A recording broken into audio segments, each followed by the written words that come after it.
I'm Joyce Fitzpatrick, and it's my pleasure to open this session. This is focused on global nursing education and the role of the professional doctorate. And we're very pleased that you're all with us to both celebrate the role of the professional doctorate and to hear the Schlotfeldt lectureship today. It's my pleasure first to introduce to you our Dean of the Francis Payne Bolton School of Nursing, Dr. May L. Wykle, who will bring you greetings from the school, from the faculty, the staff, and the students. Dr. Wykle is the Marvin E. and Ruth Der Denicus Professor of Nursing. So Dr. Wykle, please join me.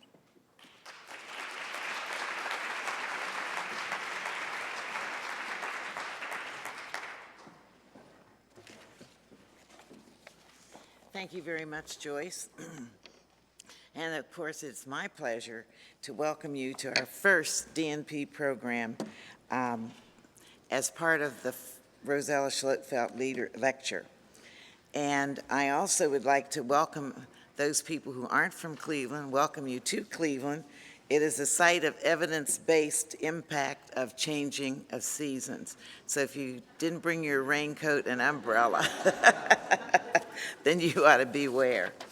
The first slide that we have, I love this because we like to say here at the Bolton School that all nursing schools prepare students for licensure, but at FPB, we prepare nurses to lead.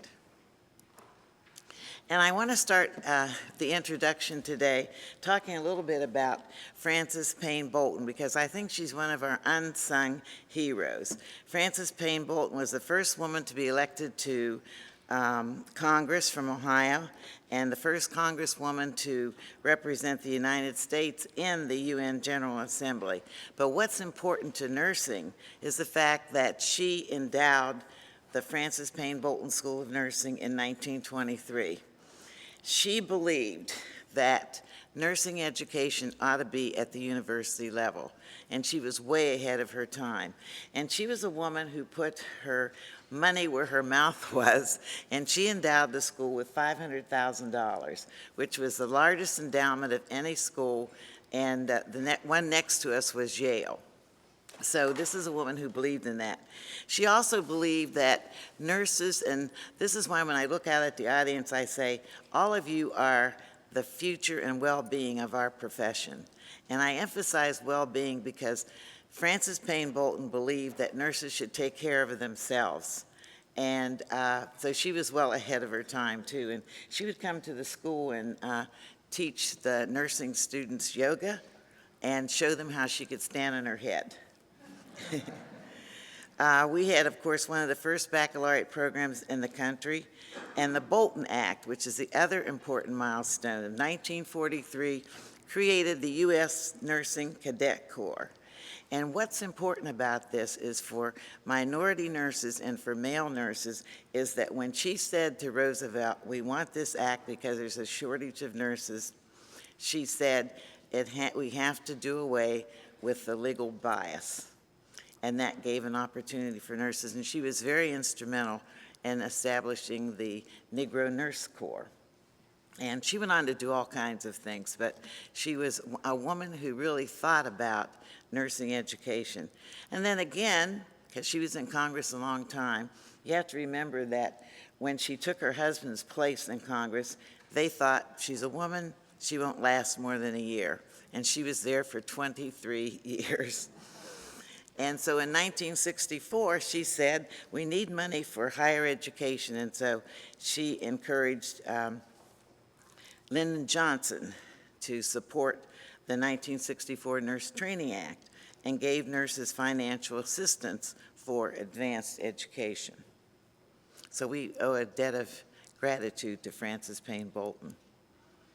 FPB is an international leader in nursing education, and we have a legacy of innovation.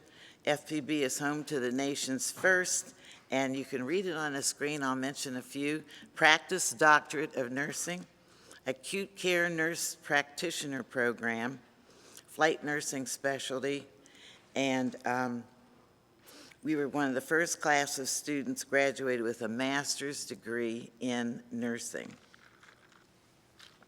We have an interdisciplinary center in aging and health and a 4-year bioinformatics program. And so we go on to set records, and we're very proud of our legacy.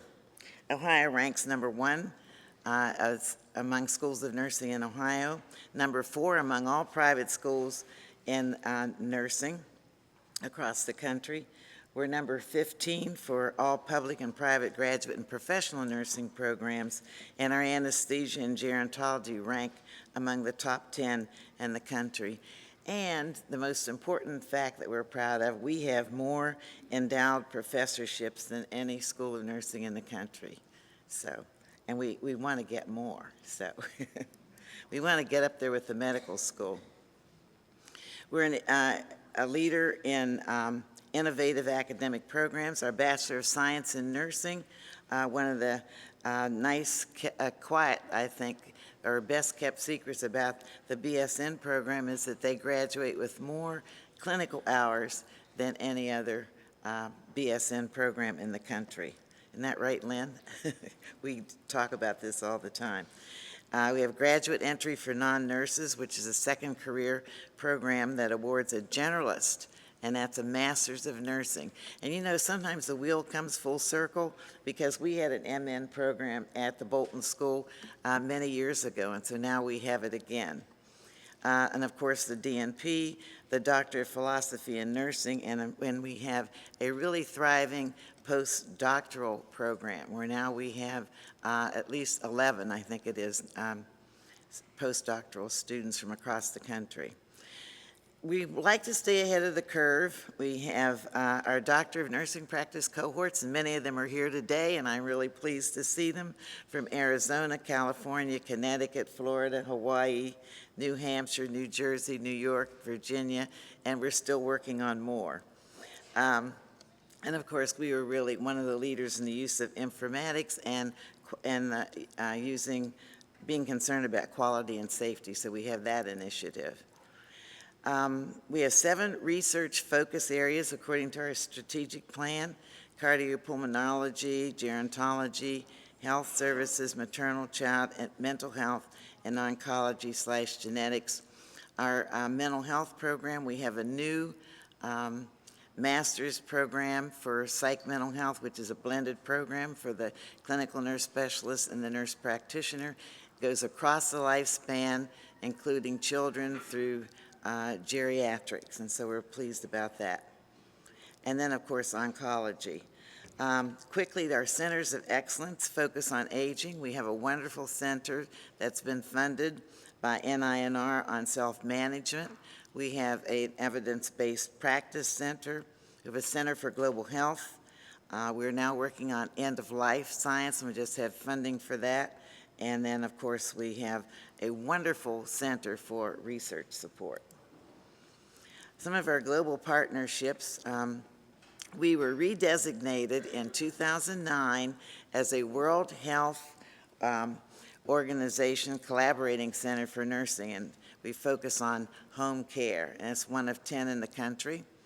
We're partnering now with Aichi Medical University in Japan to offer Asia's first flight nursing program.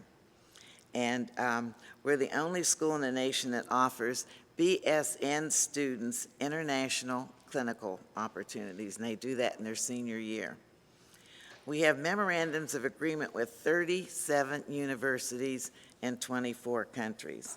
And don't ask me how we do it, but we do.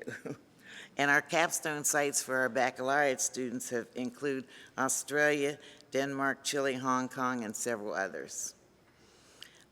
We have model career preparation. I talked about nearly double the national average of clinical hours, but our BSN students provide 20,000 hours of service to Cleveland schools every year. And the BSN seniors provide health care to underserved populations during their 10-week capstone project. So we have a unique undergraduate research opportunities. And the young lady on the screen, Lauren Flaherty's abstract for depression, beat out other projects by graduate students and faculty at a recent symposium. So we're quite proud of all of our students. And then finally, we have stellar alumni. We love our alumni at the School of Nursing.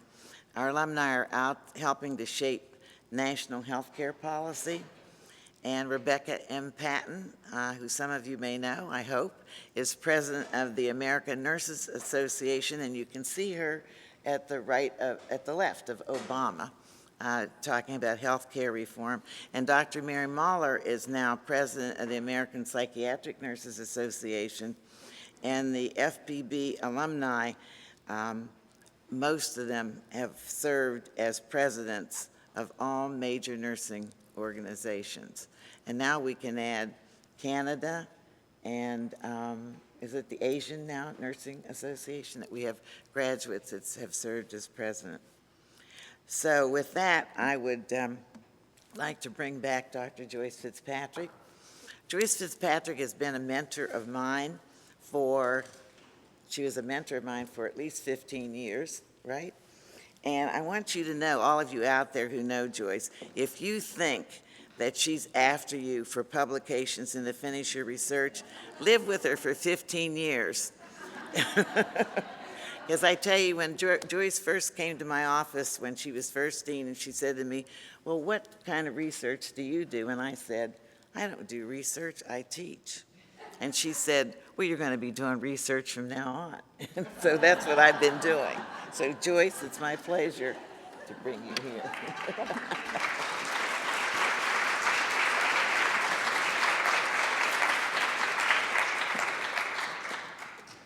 Thank you very much, Dean Wykle. Well, it's my pleasure to tell you a little bit about the legacy of Rosella Schlotfeldt. It was 30 years ago, in 1979, that the first class entered the Professional Doctorate at the Francis Payne Bolton School of Nursing at Case Western Reserve. So 30 years ago, in 1979, we were making history with the Professional Doctorate. In 1982, the first class of 34 graduates graduated from the Doctor of Nursing program here. In 1990, during my tenure as Dean of the School of Nursing, the Doctor of Nursing program transitioned to a postmaster's doctoral program, and the faculty believed that professional doctorates should be built on a strong nursing background, and therefore the program transitioned to a 4-year Doctor of Nursing program, which laid the foundation for what we know now as the Doctor of Nursing practice programs nationally and soon to be internationally, as one of our graduates is planning a program in Cork, Ireland.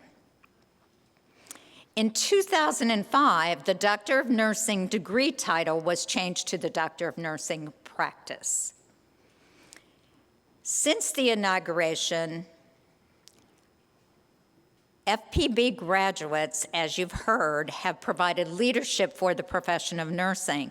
We have had over 450 graduates since we transitioned to the postmaster's DNP program. So we have a wealth of graduates and a great history to celebrate here. In 1985, we hosted the first Schlotfeldt lectureship. It was delivered by Dean Emeritus Rosella Schlotfeldt, and in her presentation that was titled The Doctor of Nursing Program, Vision for the Future, she talked about the challenges ahead of us in the nursing profession, but she also talked about the graduates, highlighting the past graduates and the successes that they have had in their career. She talked about them as having leadership positions in clinical practice and research, again, setting the stage for what we now know as the Doctor of Nursing practice.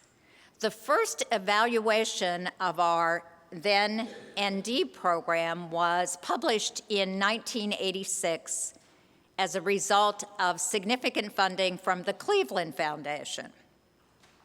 The graduates at that time, 1986, were described as risk takers, innovators, and highly motivated individuals, characteristics that surely describe our DNP graduates today. And I would like to now invite the DNP graduates, the risk takers, the innovators, and the highly motivated individuals to stand and be recognized.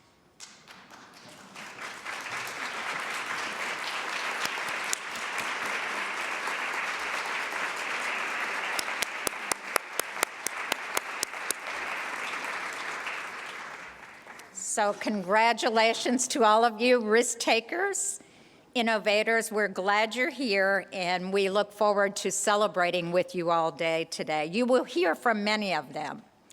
Rosella Schlotfeldt was dean of the Francis Payne Bolton School of Nursing from 1960 to 1972.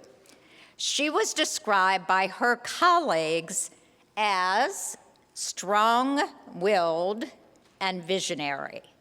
And those of you who met Rosella in your lifetime would know that she was both strong-willed and visionary. Her legacy for the school included 3 major initiatives. First, the experiment in nursing. And those of you who are new to the profession, the undergraduates who are with us today, may want to read about the experiment in nursing. It was a partnership between the school and the hospital that was unprecedented in university nursing education. The department chairs in the School of Nursing also served as the directors of major specialty services at University Hospitals of Cleveland. So the experiment in nursing was well supported by the Cleveland community and funded by the Kellogg Foundation. The second major Schlotfeldt legacy was that of research. And the building that you all enjoyed the reception in yesterday was a result of Rosella's commitment to build a building that would house research and researchers. The PhD in nursing program, the third PhD program in nursing in the United States, was founded in 1972. It was the first program that was focused primarily on psychiatric mental health nursing.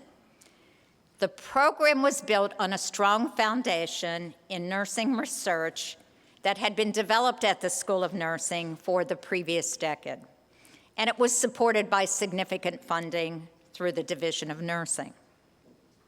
And of course, the third major contribution of Schlotfeldt was the Doctor of Nursing program, the Professional Doctorate.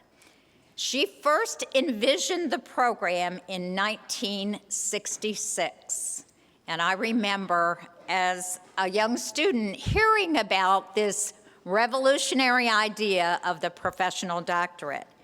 In 1966, she began talking about the Professional Doctorate, and it was launched in 1979. So again, for those of you who are new to our profession, it's important to know that it takes time to be a leader. It was, of course, the first professional doctorate in nursing in the world. Today, we are here to celebrate the past and envision the future. There is no doubt that the Bolton School has had a rich past, thanks to the leadership provided by many, and you've heard about our many firsts. The future of nursing, however, is ours to create, and especially those of you who are new to your leadership roles, made possible by your recent doctorates.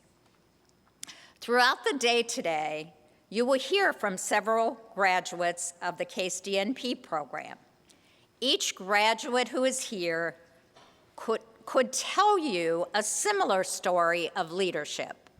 So you will hear from a selected few, but each graduate who is here can tell you about their own leadership. Only time limited the selection of speakers.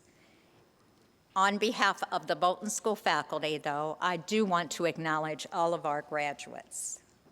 And for all of you who are here, who have stories to tell about your careers in nursing and your leadership positions, I have a new announcement to make, and that is, of course, an announcement and an assignment for you.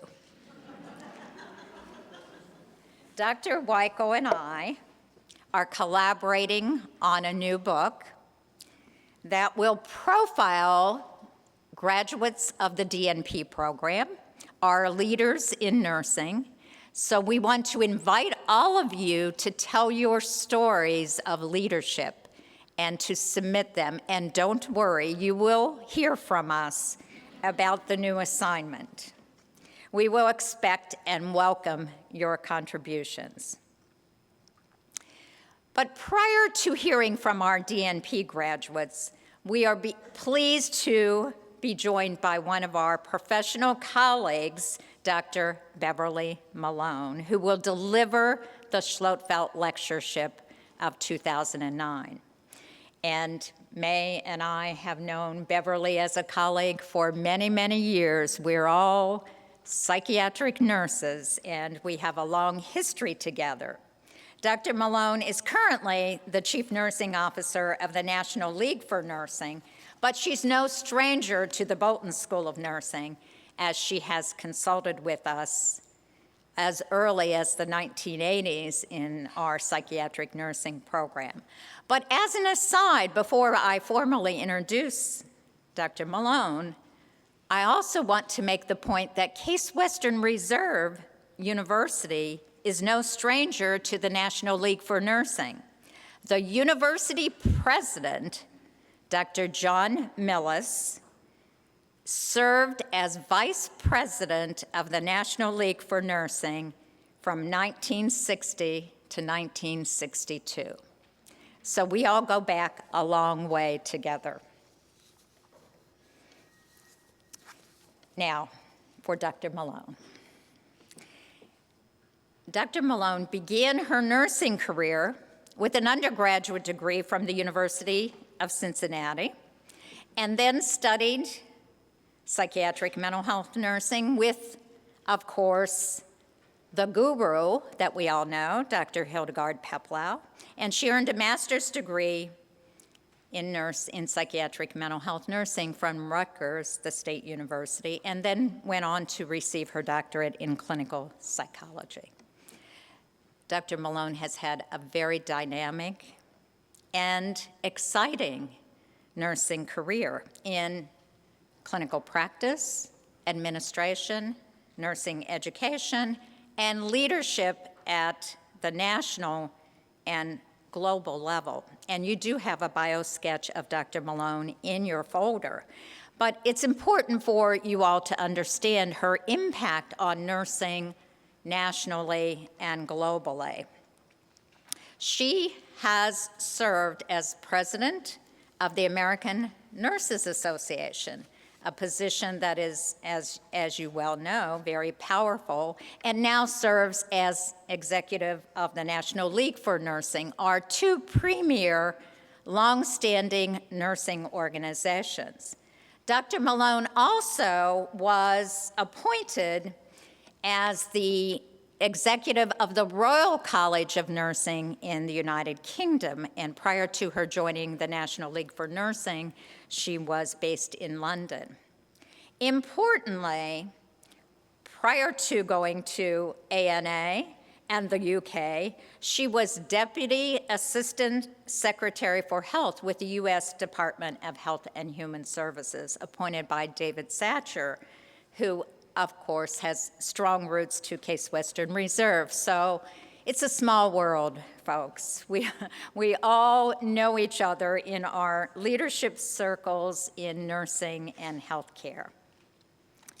Since joining the National League for Nursing, Dr. Malone has done marvelous things for the organization.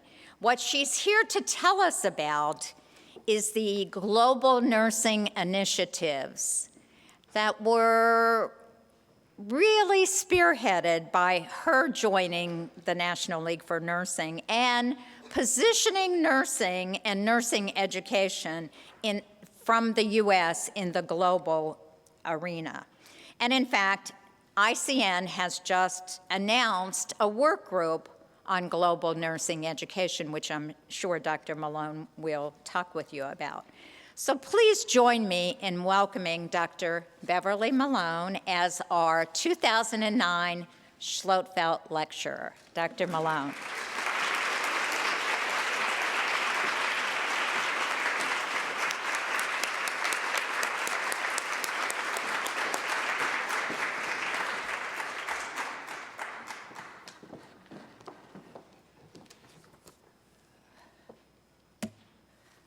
Good morning, colleagues. Delighted to be here. Ohio is home. Cincinnati, I spent about 14 years down that way, and there's no way to be in Cincinnati without coming to Cleveland. And so I was up and back and forth and had friends and colleagues, of course, who were from Cleveland. And it's always really a pleasure to be at Case Western University. Your dean is correct in that it is an outstanding school of innovation.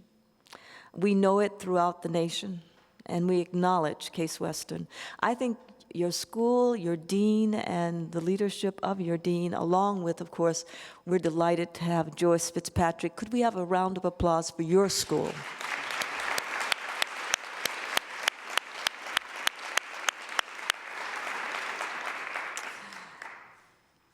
I wanted to start out also by, I always do acknowledgments before I begin, just because you gotta say something about the people that you've passed because they've touched you in so many different ways.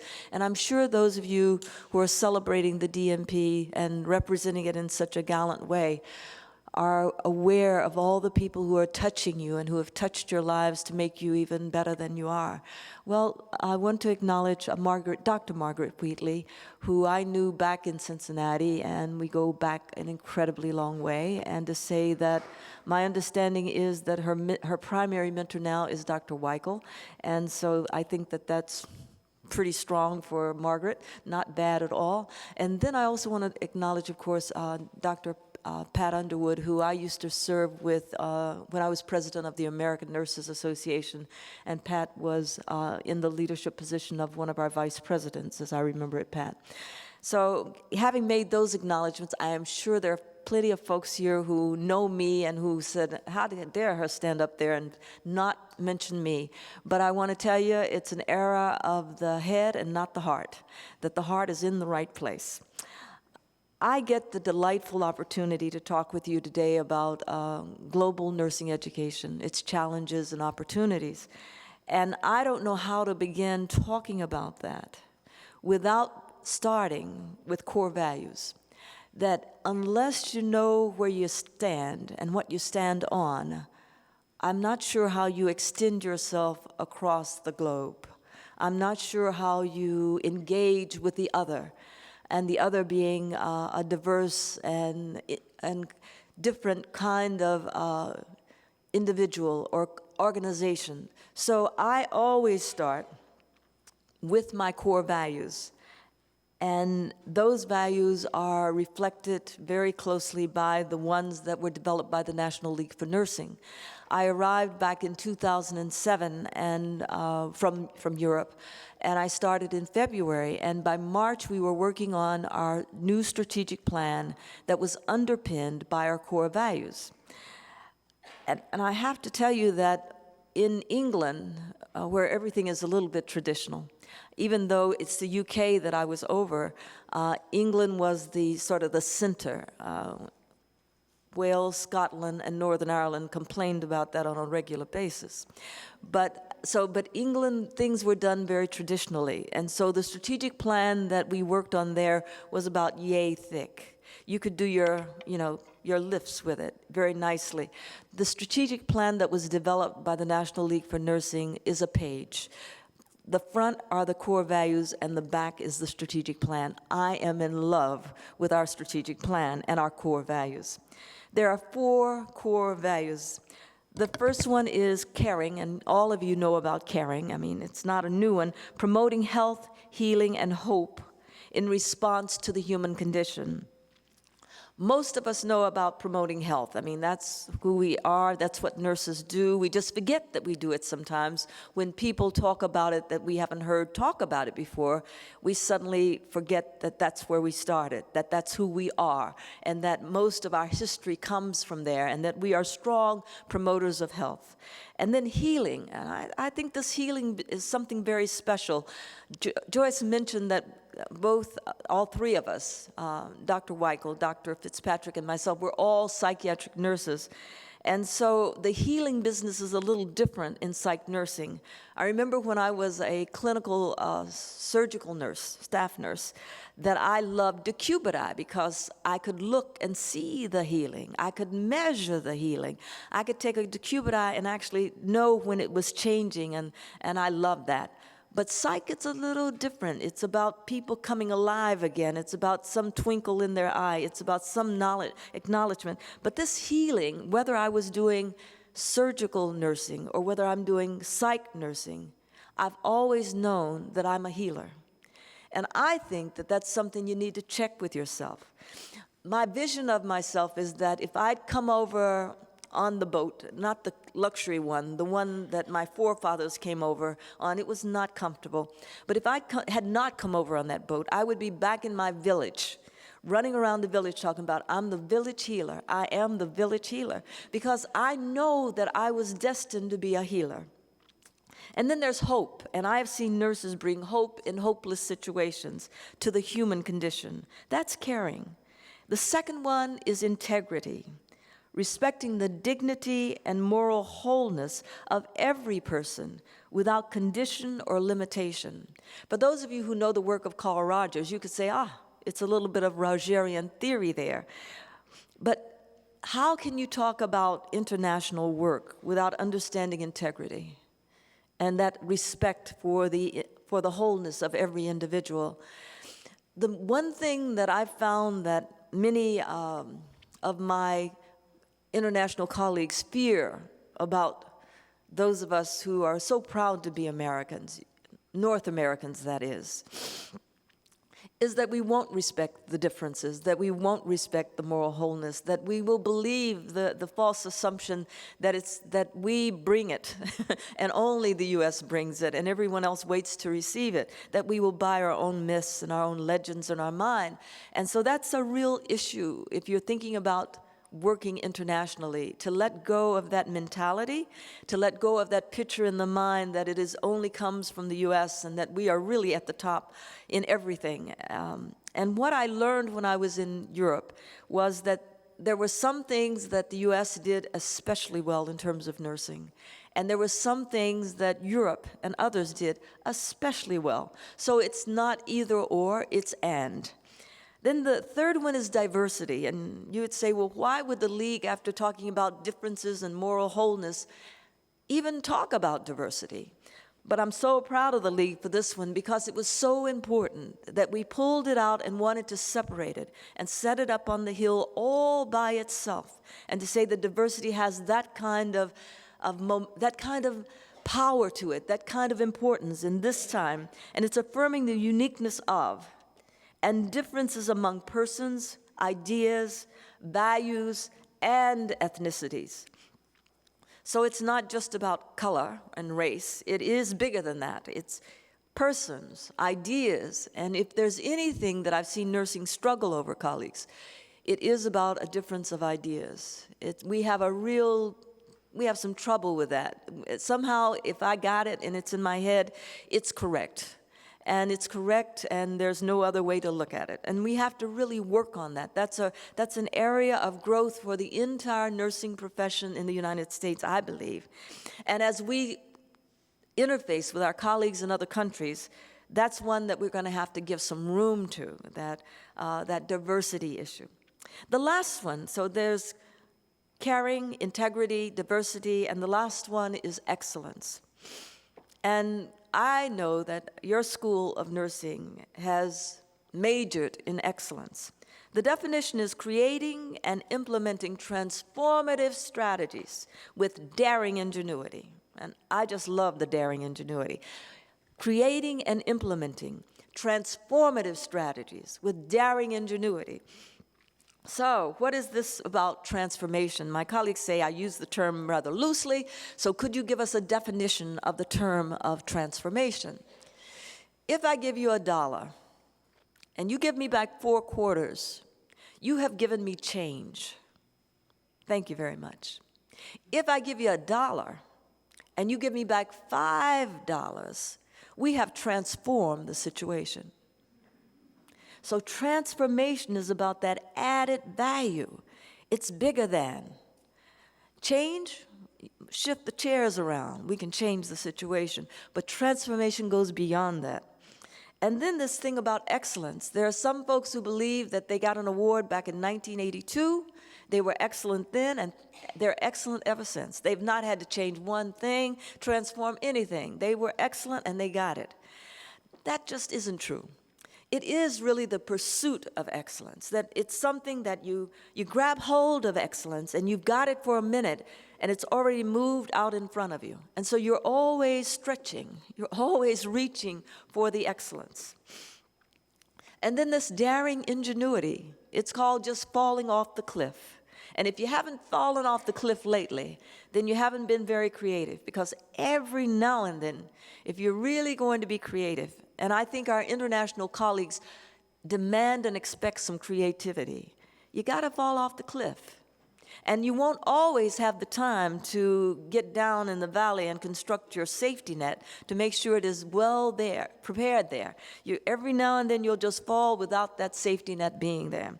So those are the 4 core values of the National League for Nursing. Now I have to admit something.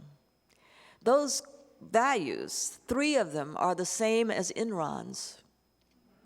You do understand that.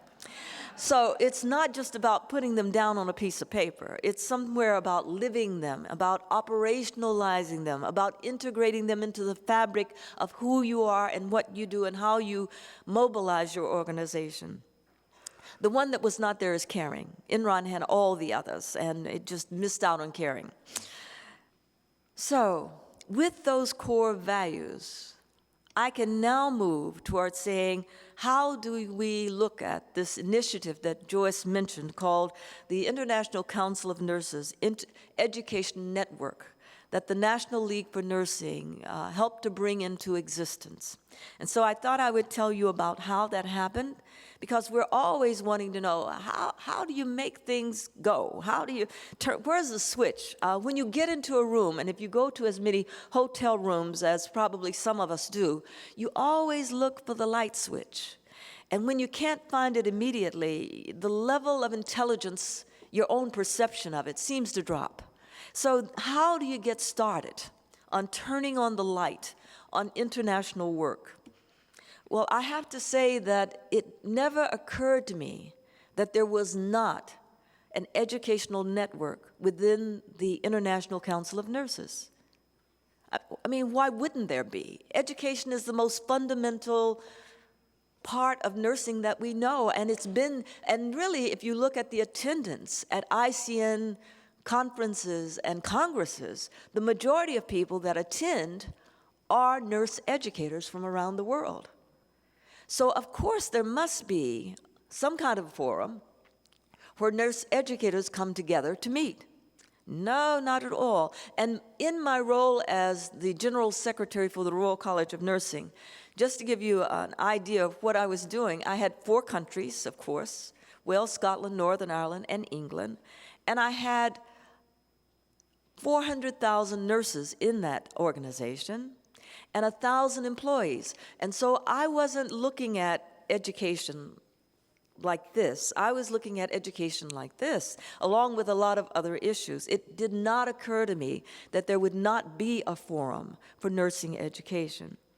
So when I got hired into my post as the CEO for the National League for Nursing, Tony Bargalotti, who was the president at that time, she said, Bev, why isn't there an educational forum in ICN? And I was like, isn't there one? And she said, no, not at all. She said, well, if you're going to come and do this, why don't you put one there? And I said, well, okay, that sounds like something doable. And the reason it sounded doable is that it makes sense. Why isn't there one? And so that's the way it began. It was not my idea in any way. It was my president sort of tapping me on the head and saying, why don't we have this happening? So the first step was checking out informally whether what I thought was easy and simple had any easy and simple answer to it. Because I had worked very closely with the CEO for the ICN, and at the time was Dr. Judith Olton, and being the Royal College of Nursing, we had a lot of power that came with the role and came with the money. We were one of the largest organizations in the ICN, and you pay money according to you pay dues according to how many members you have. And because we had so many members, we paid a lot of dues. When you pay a lot of dues, you're listened to in a very different way. So I had connections just because of that. It was not Bev Malone personally. I want that to be very clear, and I think that's something you always have to get clear for yourself. It was the organization that brought the clout, and I just happened to be in the role that was the head of the organization. And so I went to Judith and I asked her about it, and she said, oh, that sounds like something that we could do and get done. She said, we just put in a student network last year, and so it would be complementary. She said, but it's got to go through a whole process. And I said, it does? She said, yes. She said, it's got to be, all the different countries are going to have to say, there's going to have to be clearly a representation from around the world that says this is something needed, that the president is going to have to feel very much involved, and the board is going to actually have to vote on it. And they have to vote on it a year before it even happens. And so she said, you got a lot to do, Bev. And I thought that would be just fine. Because, going into a new post, I was going in to be the CEO for the National League for Nursing. You got to have something to do anyway. So I figured to have something that I knew what I was doing, great way to begin. The first thing that I had to do was to send off a letter, basically, to the president, to the board of the ICN, giving them the rationale for why we needed an international educational network. And the rationale was like this, that first of all, to the ICN, I was leaning on them. I said the likelihood for similar networks to form outside the ICN umbrella, you follow me? That they should be concerned about it, because if they didn't do it, someone else would. And it was so important for it to be housed within the International Council of Nurses. The second one was, this could lead to potentially disjointed communication and fragmentation among the global players. That was the rationale too. The second one was that with the new international realities of migration is a huge, huge issue for the world. And we know the boundaries and the barriers between countries and between states it's just melting. The U.S. is a kind of an example. We have the PACs now with the state boards of nursing. You can be in a PAC where you can be licensed in one state but also given reciprocity in 4 or 5 other states. That's the idea that the boundaries between the states are flimsy and that you need to go across them with all the technology that is happening. Well, Europe has really got this down very well.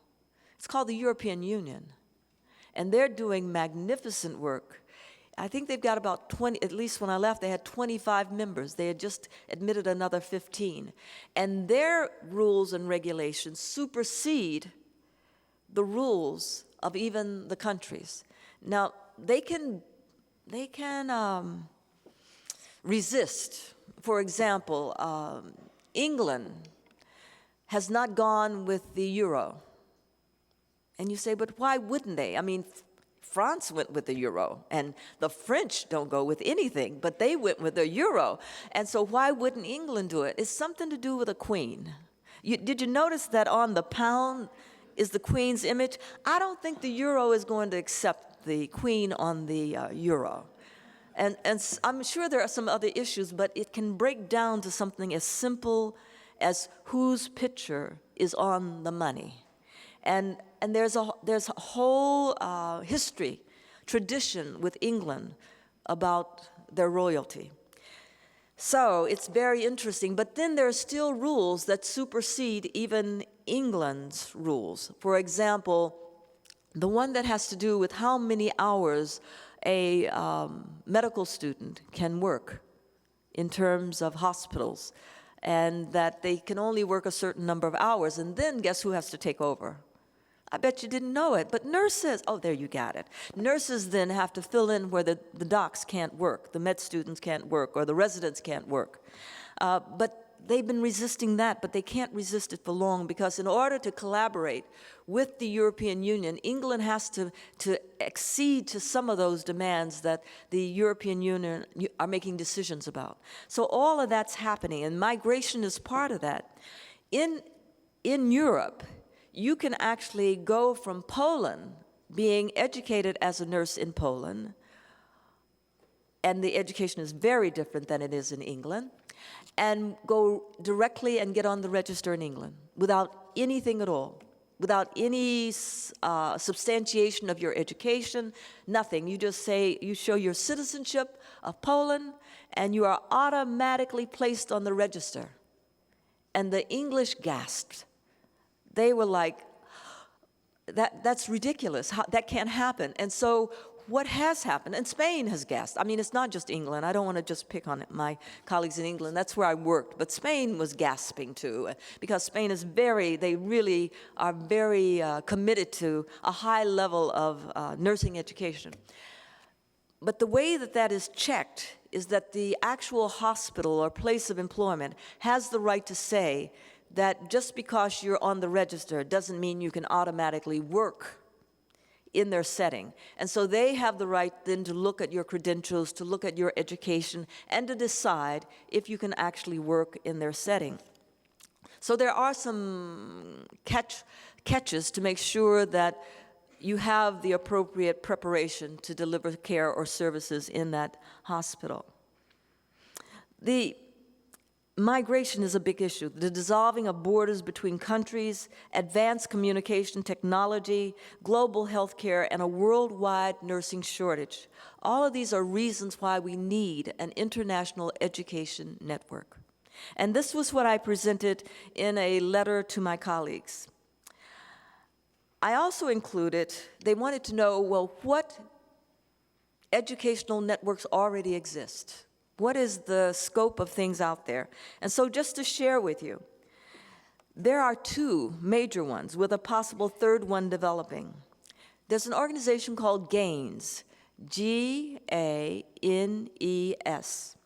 And it was formed in December 2005. It's really the Global Alliance for Nursing Education and Scholarship. It's a membership organization open to national organizations, but for an annual fee.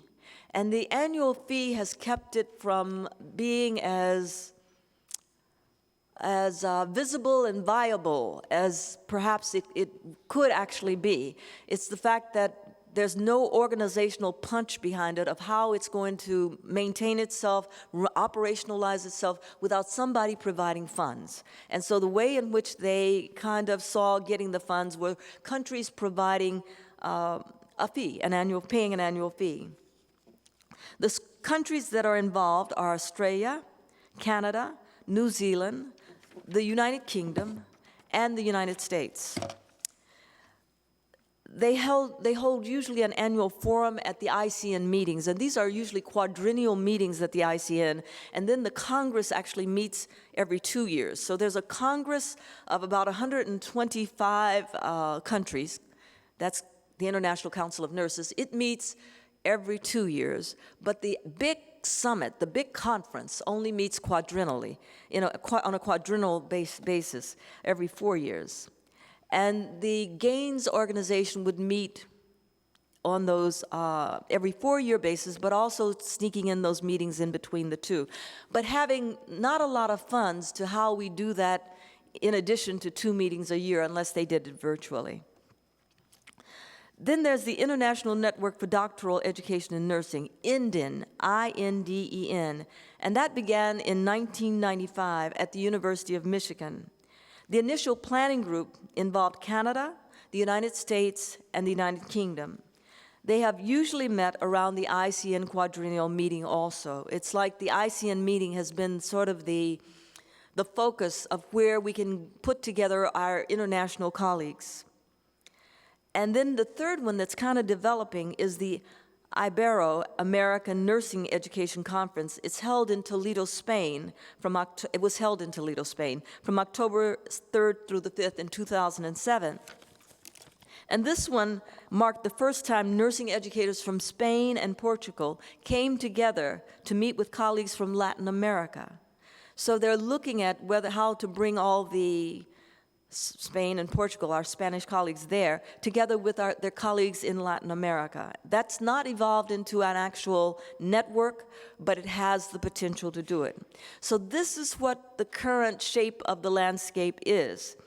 Either one of those organizations, was my point to ICN, could take over and somehow figure out that if you reduce the cost, you could bring people in and you could multiply and become a very popular attraction in terms of nursing education as a network outside the ICN umbrella. And you see, ICN is very concerned about anything outside its umbrella, because right now, when anybody wants to deal with worldwide global nursing issues, they go to ICN. And to hold that presence is a big part of their mission. So I think it was a very convincing argument. I mean, who wants to see something that could be inside your tent, outside of your tent? And that's how the board thought about it too. And so they gave me kind of the go-ahead. Now, remember that I'd already worked with the CEO, and the president was Dr. Hiroko Minami Hiroko from Japan, and I knew her very well personally, so I'd kind of already worked with her too. Colleagues, when you're trying to put something together, I really recommend that you work with the folks before you try to make it happen, that you check out the scenario, that you do your investigation, that you lean on your relationships. Dr. Wykle and I last night at dinner were talking about relationship nursing, that this whole thing about patient care, how do we do it in a relationship term? It seems like a new fad that's been reinvented, but truthfully, that's all nursing has ever been. That's how we do nursing, is through relationships. I don't know of any other way to do nursing, but sometimes we don't take that knowledge and transfer it into other situations. And I'm suggesting that we transfer what we know about nursing into ways of managing politics, into ways of managing and making strategies to make things happen, to provide leadership and to actually give that extra push into motion that makes things happen. I did have a vision of what the network might look like. But you know, a vision is like a tree without any leaves on it, because what you're really going for is a shared vision. You just can't have a vision that's not shareable. A non-shareable vision is basically a hallucination. Now, those psych nurses out there are saying, but what about the folie à deux? Where two people share the vision at the same time, hallucination at the same time. Well, yes, you can do that, but that's called love. So we're talking about shared visions where people buy into what you're talking about, and when they buy into it, it changes the vision. It actually changes it, and many of us don't want our vision changed. We think it was perfect when we gave it, and it just should remain just exactly like that. And that is a fallacy when we get into believing that the vision that we have should remain static, should remain as it is. You offer it up, and you ask others to buy pieces of it. And that's what I did with the board, with the ICN board. I said, here's my vision, my idea of what I believe the education network might look like. Please buy into it. Please pull a piece off and chew it and think about it, consider it, reflect on it. And I know it's going to change, but I'm offering it up. So that's exactly the way in which they moved on it. They wanted to know how it might work. And the focus of the network, from my perspective, was that it would provide a global forum that presently was not available for nurse educators within the ICN, that this network would complement the student network that had already been formed and would actually allow for the quality of student and faculty interaction, nurse-educator interaction, to increase. In addition, the education network would address the issues related to the international nursing shortage, migration, and nursing faculty shortage that existed in most countries. Nursing shortages are worldwide. Nurse faculty shortages are, if you got a nursing shortage, it is hard to believe you don't have a nurse faculty shortage. They are so tied together. And usually, the nurse faculty shortage is worse than the nursing shortage. So that's how it goes in most countries that have reported in. The network was proposed in its infancy stage with no suggestion of how it might develop, except to depend on the strengths, talents, and creativity of the participants. And that was one of the wisest things that I did. Instead of saying, well, my vision is that it will work like this, I said, I have no idea how it's actually going to work. I know it'll be a forum for dialogue and reflection, but what it actually does will depend on the talents that are brought from the various countries. It will depend on the visions and the dreams that are brought and from the various countries that will participate. They really liked that. They really liked the U.S. stepping back and providing space for others to step forward. What I have found about us as Americans, I lived in the U.K. for almost 6 years, and what they would worry about when we would come over is they loved our can-do mentality. They would say, the Americans, they are a can-do people. What a wonderful, they have so much energy and zest for getting things done. So that's a forward drive motion, I think, if you're talking about a car and shifting. But you know, they don't have a reverse drive. They don't know how to back it up and move out of the space. They only know how to go forward. If they could just understand how to back it up and give space for others to do some driving, that would really be quite an accomplishment. And that was kind of the mentality about how others saw those of us from the U.S. How I would manage that is to I'm basically, the good thing about me is I'm basically an introvert. You know, if you did my Myers-Briggs, I come out an introvert, and that surprises a lot of people, but I am. And so it was fine for me to pull back and to allow my colleagues plenty of room to move forward, but to come in when I felt I really needed to come in. So that worked pretty well, but it took a lot of dinners, lunches, and breakfasts to convince people that this American was a little different than whatever their vision, whatever their thinking was about Americans, their stereotypical thinking about Americans.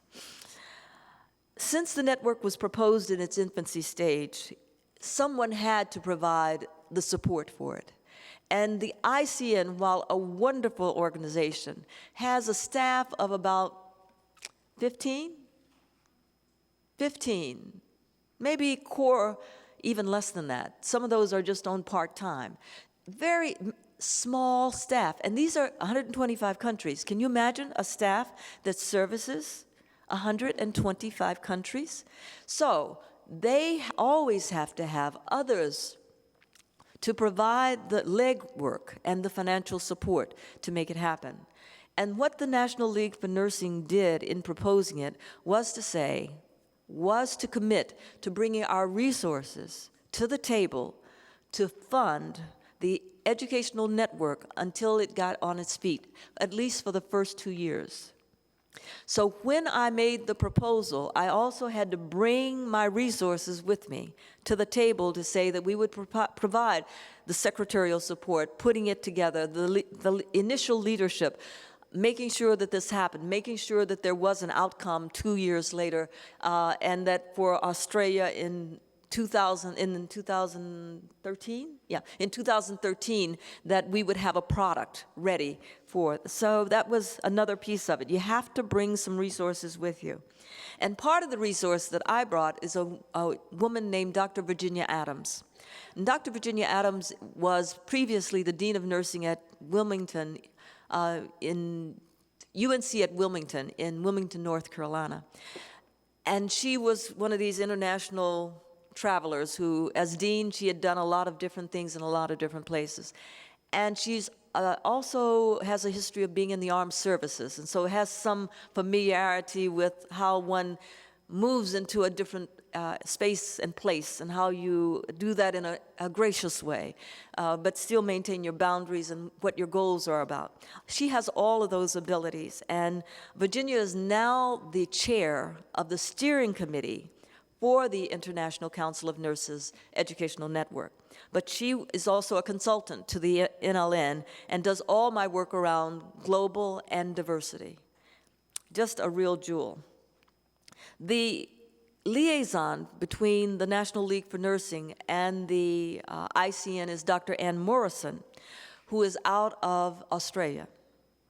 So when we have telephone conference calls, you can believe that the challenge for my secretary is finding a time that is not in the middle of the night for one party and in the middle of the day for the other. So it's a very, very strategic thing. Anne moves back and forth from Australia, 6 months to about 3 months in Geneva, where ICN is located. She's back and forth on a regular basis. The network was launched on July the 2nd in Durban, South Africa. I had to get representation from 8 countries to agree to it before the ICN board would even accept it. And getting agreement meant getting a response. Just like when we send out questionnaires that we worry about the response. Have you ever done that one before?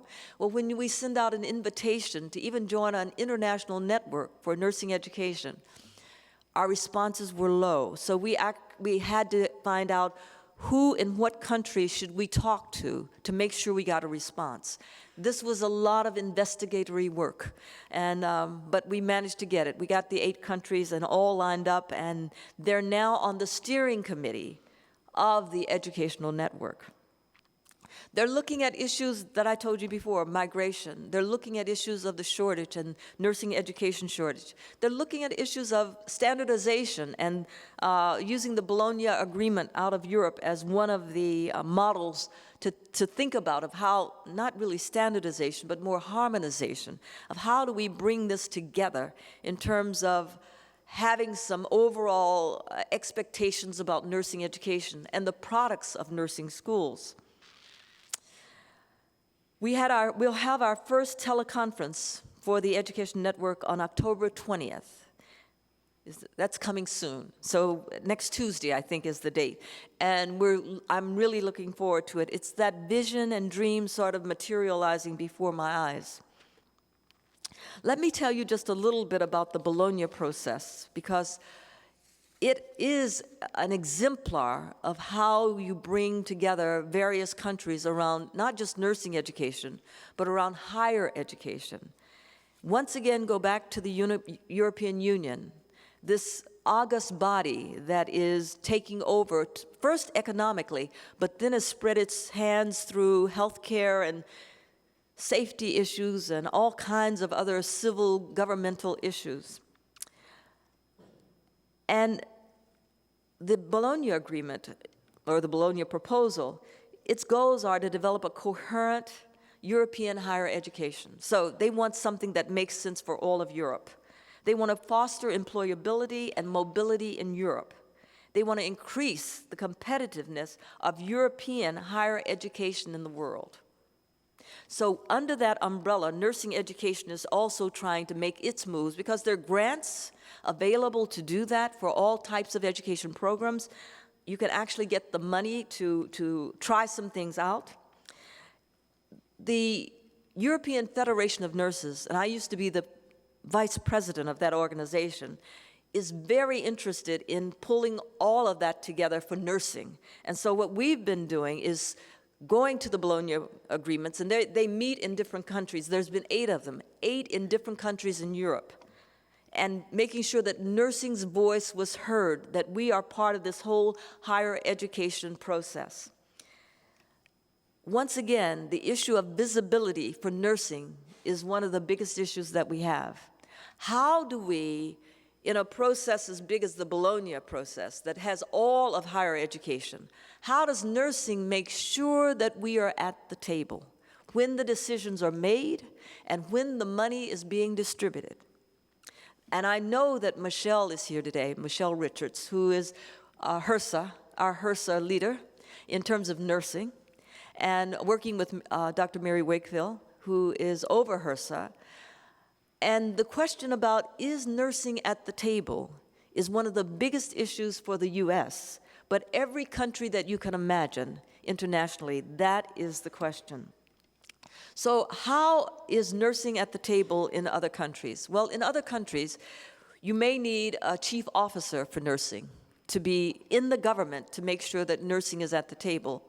In many ways, Michelle, being in HRSA, and Dr. Mary Wykle, they're the route in which nursing is at the table governmentally here in the United States, in addition to Dr. Carol Romano, who is over the public health and the chief nurse for public health.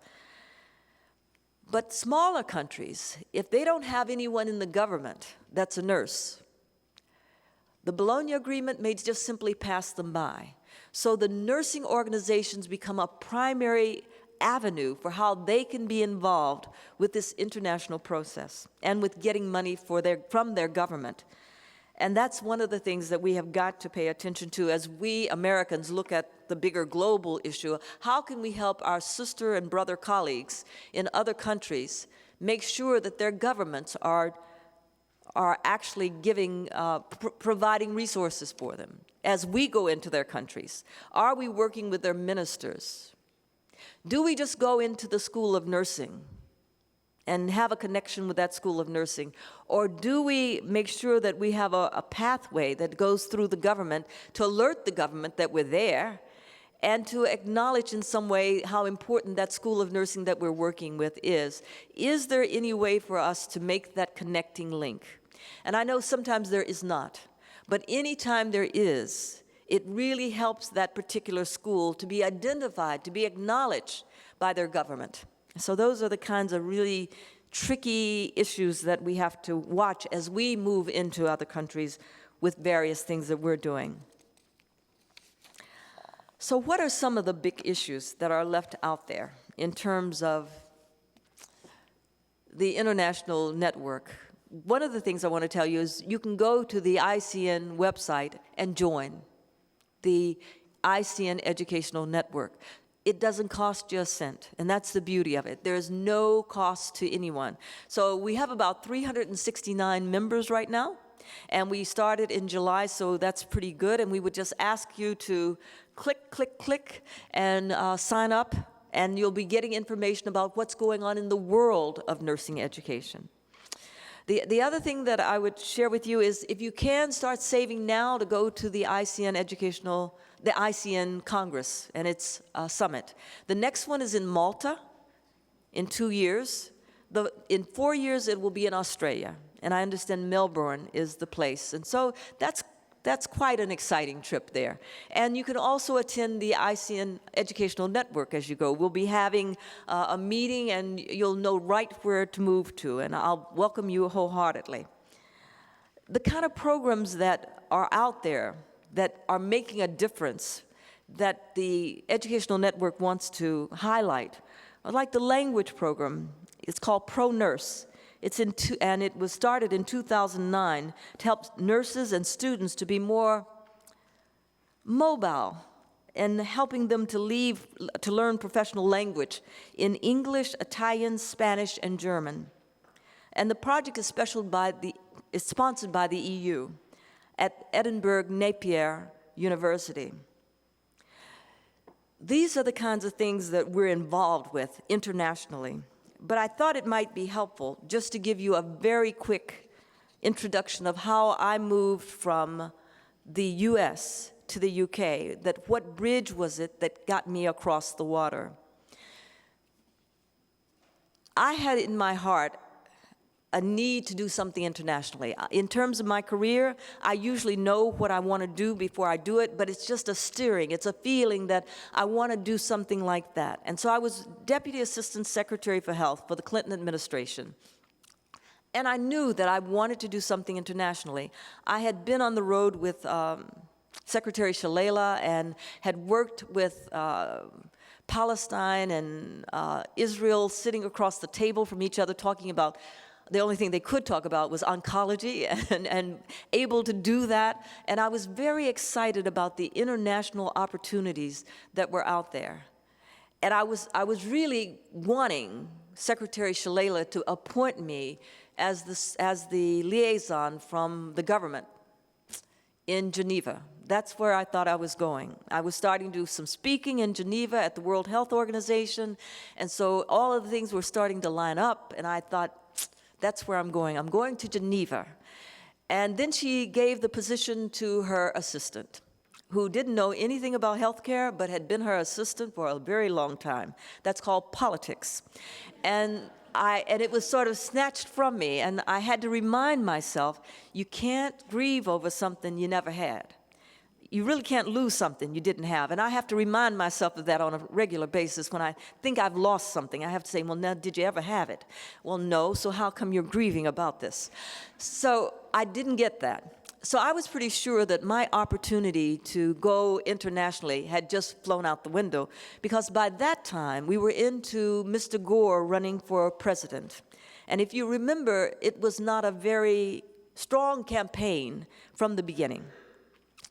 And the entire staff knew that, so we were all looking for jobs in the administration, everyone. And this was about in August, so it wasn't all of the other things didn't happen till November, December, but we were leaving the ship already in August.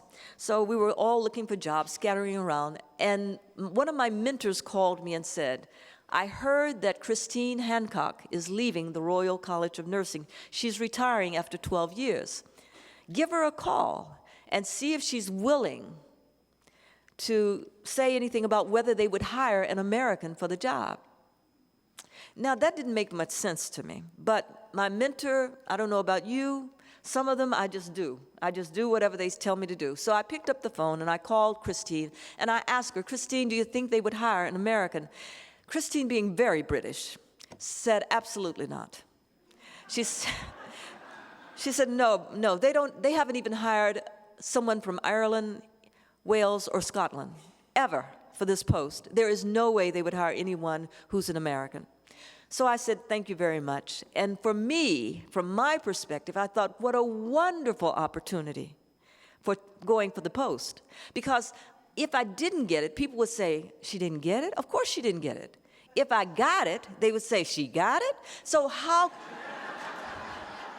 There was nothing to lose, absolutely nothing to lose. So I put my application in, and I have to say that I had the world working on my application. I believe it may take a village to raise a child, but I think it takes a village to do an application.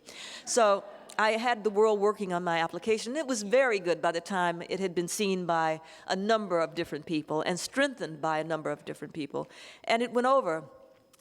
I remember my colleagues at work teasing me about my fantasy application and the fact that it kept rising. And about in November, I sent it in late October. In November, someone from the UK called and said, we'd like to come over and interview you. And I said, really? And they said, yes. I said, oh, okay, sure, why? And they said, well, you're a strong applicant. I said, yeah. Is it that you don't have enough black people over there, and you've got some kind of a quota, and you got to check it? And they said, madam, we have quite a few black people over here. So they were really offended. I couldn't think of any other reason why they would come. And then when he got there and he interviewed me, and it was a stellar interview because it was in the Hubert Humphrey building, you know, the HHS department. I was Deputy Assistant Secretary for Health. But I realized why he had really come. He had a girlfriend in Canada. So I mean, it's very easy to just slide down to D.C. from Canada. And that was my assumption that that's why he had come. So I didn't pay it much attention. But then in January, I got a call to actually go to England to be interviewed. Now, I couldn't understand why, but it seemed like someone was going to pay for me to go to England, and I do enjoy it.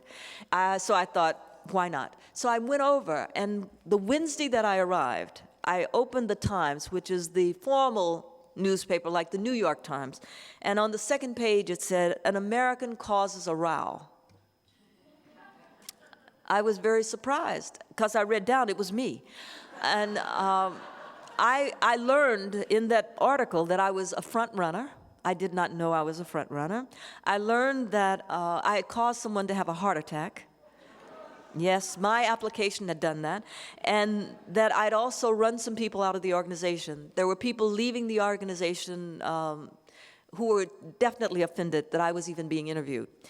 So once again, colleagues, I was assured that I would not get this post because if just by arriving I was causing such a furor, why would they hire me into the position? So my thinking is, you have to understand this psychiatric nurse kind of interesting thinking. My thinking was, what a wonderful time to interview. I'll be like a drunk falling out of a Ferris wheel. You know, I'll be so loose that I won't break any bones. I'll just have a grand time. I will make them bleed tears that they wanted to hire me, but they could not. So I went into the interview feeling very relaxed and I gave them the best presentation I think I've ever given. And there were about 12 of them around the table, and I gave it to them and entertained them for a little while and left. And about 15 minutes after I got to the hotel, they called and offered me the job. And it was unanimous. And because I wouldn't have taken it unless it was unanimous. But I was amazed that they offered me the job. And then they needed me to immediately let them know. Because if anyone in Europe found out that I had been offered the job and turned it down, they would not touch it. That that they were second best to an American. So they needed, and obviously the newspaper had a leak. Somebody was leaking information on a regular basis to the newspaper. So they were very concerned about confidentiality, and if I didn't want it, they needed to offer it to someone else. I checked my family. My children said, "You've been here too long anyway. We've never had you out of the country. We would love to have you out of the country." My mother said, "I'd love to visit," and so I took the job. And it was one of the most fantastic global opportunities of my life. And I have to say that I learned more than I would ever expect to learn anywhere.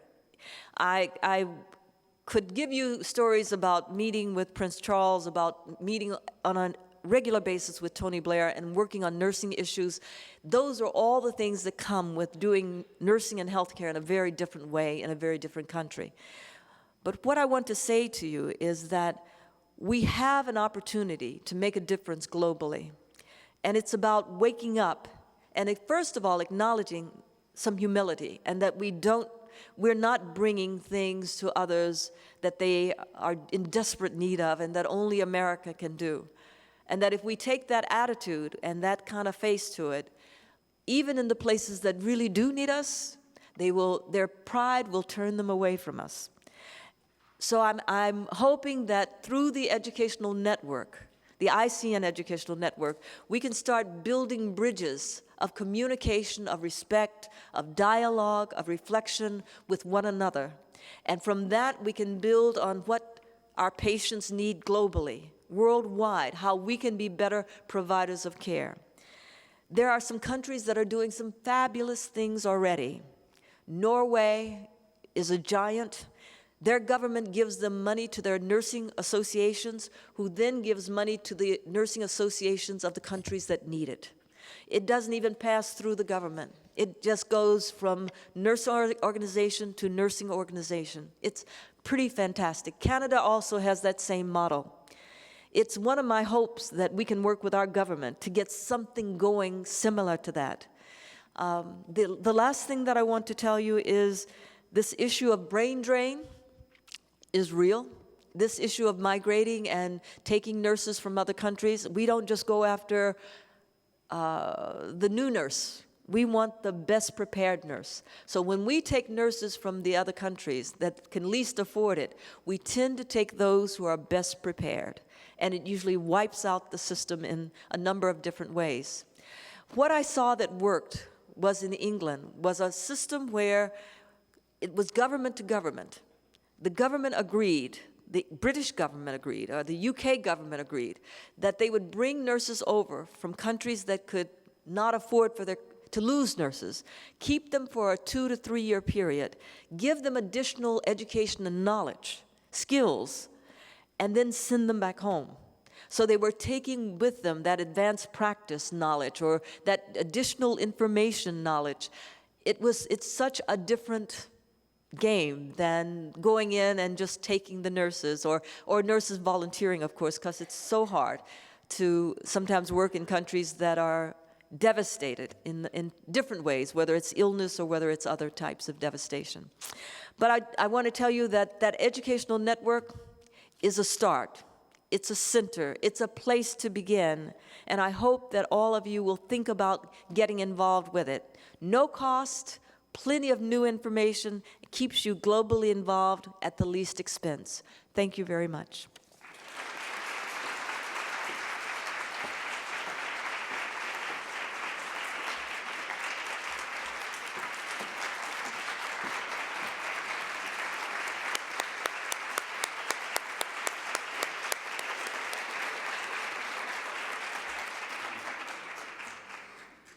Thank you very much, Dr. Malone. Would you please join me? I have a small token on behalf of the Francis Payne Bolton School of Nursing.